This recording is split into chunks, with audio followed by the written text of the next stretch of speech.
አውቲዝም ከሴቶች ይልቅ በተለይ በወንዶች ላይ ይስተዋላል። እንዴት ቀድሞ መለየት ይቻላል? ሴቶችም ወንዶችም ሕፃናት በእኩል ደረጃ አእምሮ እድገት መዛባት ወይም ኦቲዝም ሊጋለጡ እንደሚችሉ ጥናቶች ይጠቁማሉ። ወንዶች የበለጠ ለአእምሮ እድገት መዛባት ተጋላጭ ናቸው የሚለውን አመለካከት ጥናቶች ውድቅ ያደርጋሉ። ከ10 ዓመት በታች ባሉ ሕፃናት ዘንድ በአማካይ 4 ወንዶች የአእምሮ እድገት መዛባት እንዳለባቸው ማወቅ ይቻላል። ከሴት ሕፃናት መካከል ግን ሲነጻጽር ኦቲዝም እንዳለባት የምታውቀው አንዲት ታዳጊ ብቻ ናት። ስዊድን የሚገኘው ኮሮሊንስካ ኢንስቲትዩት የሰራው ጥናት እንደሚያሳየው የአእምሮ እድገት መዛባትን በማወቅ ረገድ በሴቶችና በወንዶች መካከል ያለው ልዩነት በጊዜ ሂደት እየጠበበ መጥቷል። ሴት ሕፃናት ከወንዶች ዘግይተው ኦቲዝም እንዳለባቸው ይታወቃል። ወደ 20 ዓመት ሲጠጉ ግን የአእምሮ እድገት መዛባት እንዳለባቸው የሚታወቅበት መጠን እኩል ይሆናል።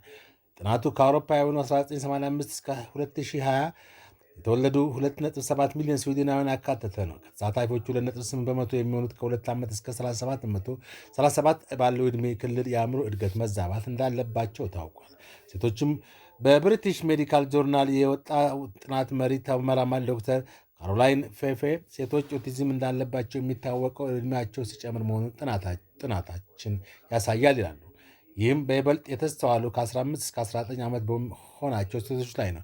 የአእምሮ እድገት መዛባትን በመለየት ረገድ በወንዶችና በሴቶች መካከል ያለው ልዩነት እየጠበበ መምጣቱን ተናግረዋል። 20 ዓመት ላይ ወንዶች ሴቶችም ኦቲዝም እንዳለባቸው የሚታወቀው በእኩል መጠን ነው። ስለዚህም ዕድሜያቸው ከፍ ሲል በጾታዎቹ መካከል ያለው ልዩነት ይጠባል በማለት ባለሙያ ያስረዳሉ።